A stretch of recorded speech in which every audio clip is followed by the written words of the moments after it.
जनता ही मेरा सब कुछ है, उसी का दिया खाती भी हूँ, उसी का टुकड़ों पे पल भी रही हूँ। मौके को गंवाया तो 5 साल आपको रोना पड़ेगा। अपने लिए कुछ नहीं चाहिए, आप मेरे साथ हो वही मेरे लिए बहुत है।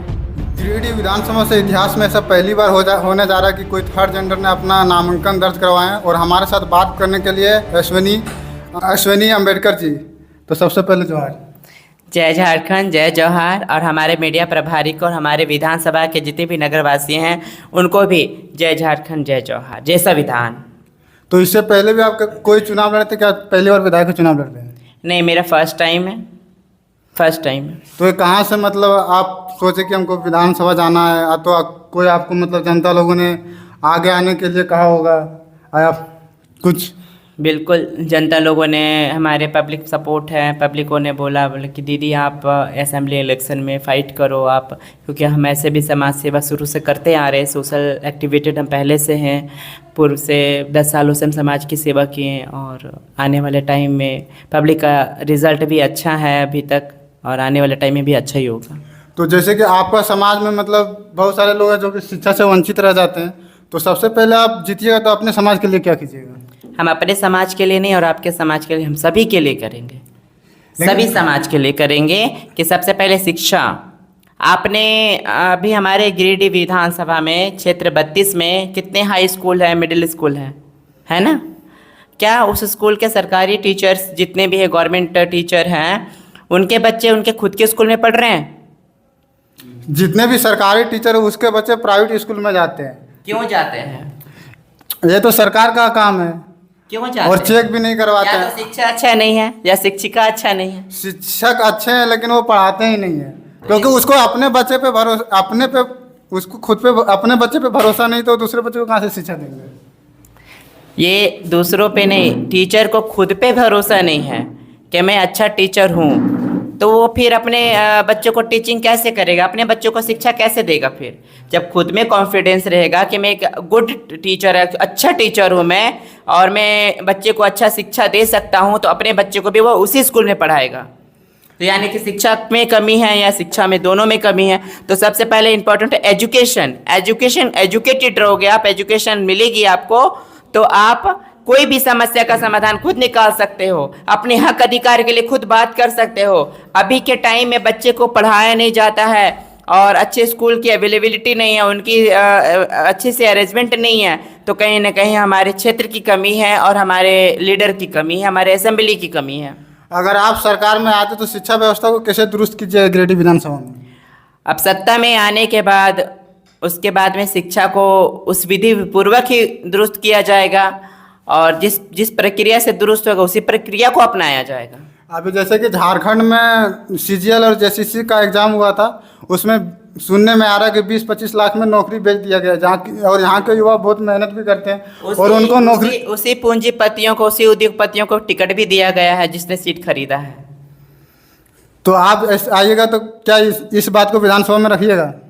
जी, विधानसभा में रखिएगा जब आप वहाँ पे जीत के जाइएगा। बिल्कुल जीत कर जाओगे। अभी तक मैं ये नहीं सुनी हूँ एक रिक्शा चालक का बेटा ऑफिसर बना, एक टेम्पो चलाने वाला का बेटा डॉक्टर बना। क्यों नहीं बना जी? हमारे यहाँ के युवा शिक्षित होने के बाद भी घास काट रहे हैं, है ना? और बाहर के युवा आकर यहाँ पे माल कमा के जाते हैं। क्यों जाते हैं? क्योंकि हमारा यहाँ पे लीडर सही नहीं है। हमने जिसे अपना नेता चुना वो खुद भ्रष्टाचार निकला। अभी के पूंजीपतियों और उद्योगपतियों ने नोट पर वोट लेना चालू किया, नोट लिया, वोट को, अपने मतदान को तो हमने गिरवी रखा, पर ये नहीं सोचते हैं लोग अपने मतदान के साथ साथ में हम अपने विधानसभा को, अपने गिरिडीह सभा को 5 साल तक उस लीडर को हम गिरवी रख रहे हैं और उस 5 साल में वो हमारा खून चूसता है और हमारे युवा पीढ़ी वहीं के वहीं स्थित रह जाते हैं और लास्ट में उसे मजबूरन, उसे घर परिस्थिति के कारण उसे लेबर मजदूरी का काम करना पड़ता है। ये तो यहाँ पे मजदूरी का तो अलग बात है। और जैसे कि अभी गिरिडीह विधानसभा का बात करें तो सिर्फ सूरत एक ऐसा शहर है जहाँ से अगर लॉकडाउन का बात किया तो उसके अनुसार 3.5 लाख लोग सिर्फ सूरत में मजदूरी करते हैं। अगर आप सरकार में आते हैं तो इसको कैसे मतलब पलायन को कम कर सकते हैं? उसके लिए मैं इलेक्शन में असेंबली में फाइट करूँगी, असेंबली में लड़ूंगी मैं उसके लिए कि पहले हमारे क्षेत्र के युवाओं को दिया जाए, उसके बाद बाहर वालों को सीट देंगे हम। पहले मेरा घर में खाने का औकात नहीं है, दूसरे को आके 56 भोग लगाऊंगी क्या मैं? लेकिन पैसा के बल पे सब मिल जाता है, वो लोग पैसा दे देता है, और यहाँ का लोग जो सो बहुत भोले भाले हैं। ये कमी जनता में है कि हम लोग पैसे पे बिक जाते हैं। ये कमी हमारे पब्लिक में है कि 1000-2000 कुछ चंद पैसों के लिए हम लोग अपना ईमान, अपना वोट को बेचते हैं, और अब तक बेचते आए हैं, और होता कुछ भी नहीं है। क्या हाँ, अच्छा हम 1000-2000 5000 ले लेंगे, 5 साल मेरा चलेगा घर का खर्चा?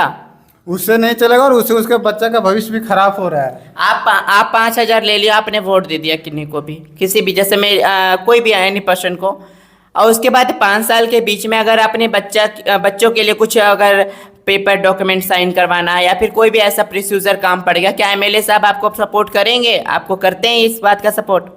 ये तो जनता बताएगी। अगर हम फील्ड में जाएंगे तो इस बात को पूछेंगे कि अगर विधायक जीत के जाते तो फिर कभी मिलने आते हैं कि नहीं। हाँ, अगर पूर्व एमएलए और अभी वर्तमान एमएलए 5 साल रहते हैं, उनका सीट रहता है, तो 5 साल जब वोटिंग टाइम आता है, इलेक्शन टाइम आता है, तो हम लोग घर घर घूमते हैं, विजिट करते हैं, लोगों से मिलते जुलते हैं, और उस 5 साल के बीच वो कहाँ जाते हैं?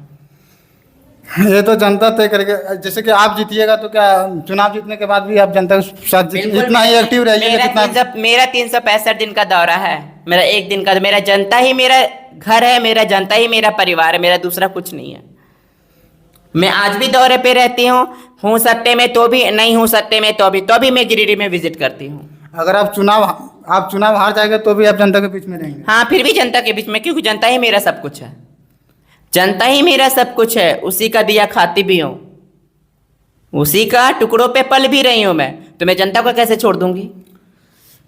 आप पे तो मतलब अभी तो आप पे कोई आरोप नहीं। अगर आप भी उद्योगपतियों से मतलब पैसा लेने लगे तो क्या मतलब पूंजीपतियों से आपको भी फंड आने लगा तो क्यों आएगा फंड? हम बिकाऊ नहीं है।